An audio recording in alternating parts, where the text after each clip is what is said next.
Today, I will be showing you guys and unboxing the CV Life Wolf Covert X. This comes with a lot in the box, especially at the price point it's coming in at. Right now, as of the time of recording, you can get this for about $150 on Amazon, even less. So very cool that it comes with plenty in the box. First, we have our instruction booklet. This is going to show you everything included, and it comes with a cleaning cloth, which is very, very nice to have. Just, you can never have enough cleaning cloths. So this booklet tells you everything you need to know about the Optic, how to mount it, what comes included in the box to make sure you don't have any missing parts, and to make sure you know what each part is for, because this comes with a plethora of screws as well and what they all equal up to.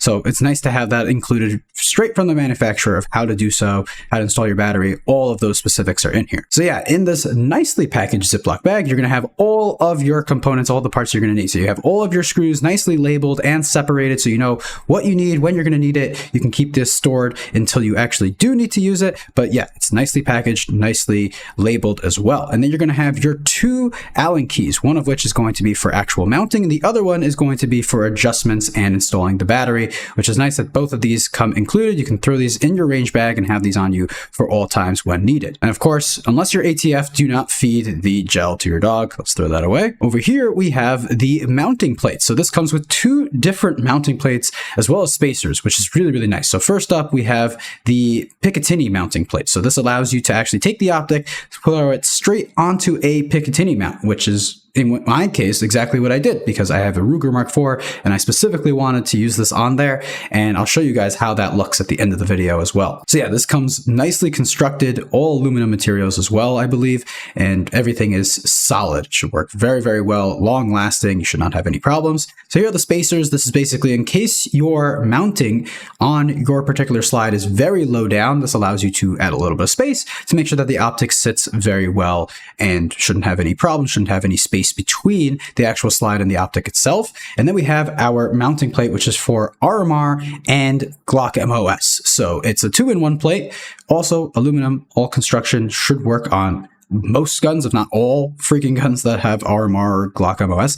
The Optic itself is set up for RMS and RMSC footprints. So you're already good out of the box for those. And then this adapter tray, again, comes included to allow you to go ahead and mount to an RMR or Glock MOS, which is very, very nice to have. Also included, you're going to get your cover, which is really nice to just have also out of the box. This is going to cover up your Optic. As you can see, it's very well protected inside of here right now, which is already nice. And then you can have this for all time. You can throw it on, and that way, right before you actually do a stage at the range, that's when you take this off, and you'll be able to have a pristine, clean dot, which is very nice to have included, especially if you're using this in a competitive environment, which I plan to do. And it's very nice that this sits flushly on top of the Optic perfectly. It's not having any gaps, any spaces for dirt or debris to get into. And here, you can see the Optic itself, also very nicely constructed, and I'll show you guys all the details with the dot on and everything in just a few seconds. So here is our Optic. As you can see, we have fiber optic sights on the back of it, which you can also change out if you wanted to do some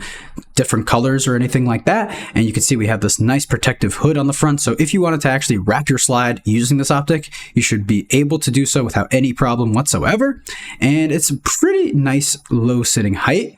Not the lowest I've ever seen, but it does allow for the battery to be added in from the side, which is typically a nice thing to have. Let's go ahead and do that now. Okay, so here is our battery door on the side, as you can see here, and it's not going to come loose or anything on its own. There is Loctite, which is included from the factory on this screw, and I do suggest when actually installing your battery to go ahead and Loctite that screw. Again, the reason why is I know that HoloSuns that have a side-mounted battery mounting option already have an issue where that screw could come loose, and then you're going to need a new screw as well as a battery tray. So it's nice that you can always Loctite this, and again, it does come Loctited from the factory, but the second you unscrew it, I'm not going to say how well that could hold. As of now, I've had no issues with this, and I did put some additional dab of Loctite on that screw just to be safe. It never hurts as long as you can get it off in the future. So there we go. And then we're just going to use this handy little part on the bottom to go ahead, get our Allen key inside, and simply pry up to get the battery tray out of there. As you can see, it's nicely firmly in there. It's not coming loose on its own, which is very good. That's what you want. But when you do want to get it out, you can easily do so. And boom, now you got your tray. It comes with 2 batteries, which is nice to have that from the factory. So you can get this up and running the second you get it. You don't have to wait for additional batteries or anything or have to go shopping for those. Put that in there, press it inside, take our screw, Loctite it, and we'll go ahead and reinstall that battery. Okay, now we can start using our buttons. As you can see right now, the Optic is already on, just the second of having it installed, auto turned on. And I'm trying to get that dot on camera for you guys right now. There we go. Okay, now you guys can see the dot. As you can see, it looks very, very large and bloated. That's just because the further target is out of focus right now. Okay, so all you're seeing is the actual brightness of the dot in this showing, and I'll show you guys a pristine dot in just a few seconds. But as you can see here, it gets plenty bright, plenty dim, very, very usable. And the buttons on the side are very nice and tactile. You can hear the clicks, you can feel when you're actually activating them. They're nicely protected by this hood over here, which is also nice. So you're not going to have accidental shell casings or anything hitting that as well. Now again, the construction of this thing does feel really solid, I have to say. I don't think you'll have any issues with this on the range or even on a duty gun. As you can see, just dropping it there. Absolutely no problems with the glass, no problems with quality over here.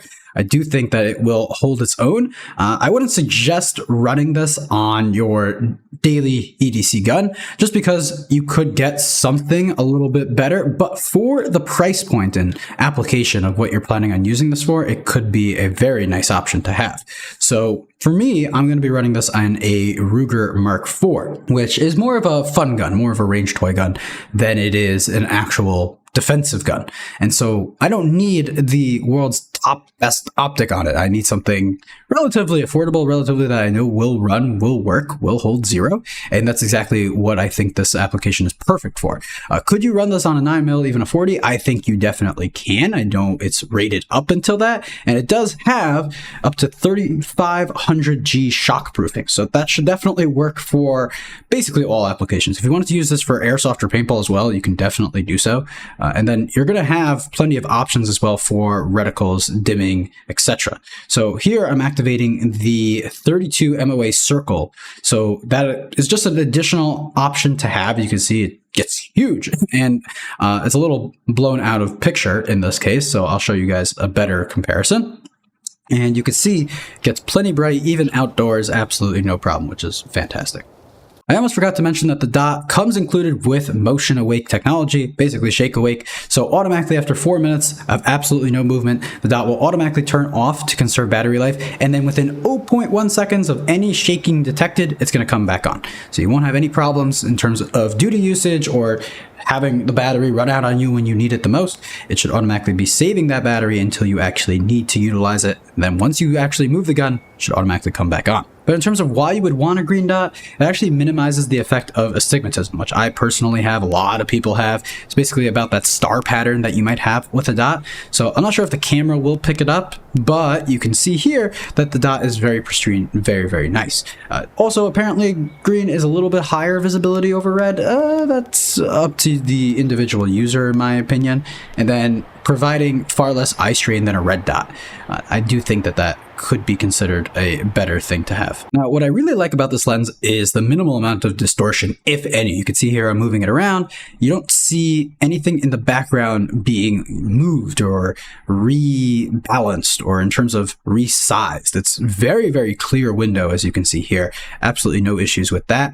And then changing from different dots or different reticles also doesn't have any issue at all. And you can see here, very, very clear circle, just moving around. You can see how well the dot actually tracks. So if you were moving this, transitioning from target to target, you shouldn't have any problem. And any shaking that's happening is for myself. It's not relative of the dot itself, especially this not being mounted onto any platform right now. So it's just freehold. And that's what you want in a dot. You want it to be as accurate to your zero as possible. So you don't want a dot necessarily that's staying exactly in the same place. You want one which is relative to exactly where you're pointing at, which is what this provides. You can see here, buttons are very easy to click, very easy to change. You can see here I'm playing around with the brightness now, and very easy to do so.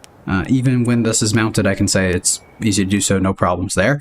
You can see it's mounted onto the Picatinny mount, and I actually, on my Ruger Mark IV, that's exactly where I put my thumb, on the left side of the mount, just to give me an additional support placement, and I find it works pretty well. So yeah, thank you guys so much for watching this unboxing. Hope you guys enjoyed, and if you have any questions about this particular optic, let me know. CV Life did send me this optic for this review and unboxing. They're gonna probably use this video on their Amazon page, as well as they wanted me to show you guys this optic, especially at this price point. I do think it's something worth considering, worth picking up. I've now done a few hundred rounds. I wouldn't say I'm up to 1,000 yet with this optic on my Ruger Mark IV, but I am enjoying it. As of now, haven't had any issues. The zeroing was very, very easy to do. Hardly needed any adjustment actually from the initial mounting, and it's been working flawlessly.